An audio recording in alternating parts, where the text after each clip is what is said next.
Oktubre ng nakaraang taon nang inanunsyo ng Malacanang na voluntaryo na lamang ang pagsusuot ng face mask sa indoor at outdoor spaces.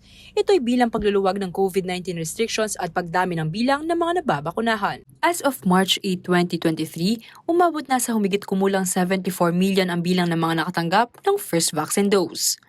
Mahigit 70 million naman ang nakakuha na ng complete dose.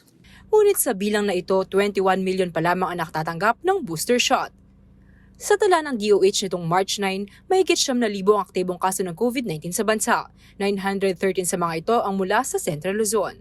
Kaugnay nito, hinihikayat ni Senator Bongo, chairperson ng Committee on Health sa Senado, ang publiko na huwag magpakumpiyansa, magpabakuna at magsuot pa rin ng face mask kahit hindi na ito mandatory. Antayin na lang po natin ang formal na pag-anunsyo ng World Health Organization.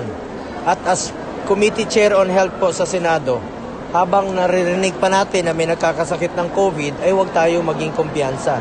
Kahit hindi po mandatory ang pagsusuot ng face mask, ay magsuot pa rin tayo dahil hindi natin alam kung sino po yung may dalang sakit pag-uwi nila ng pamamahay na maaaring mahawa ng COVID-19. At iniinganyo ko po ang bawat Pilipino na magpabakuna. At kung qualified na ho kayo sa booster, magpa-booster na po tayo. Dahil napakababa po ng vaccination rate natin sa booster shots.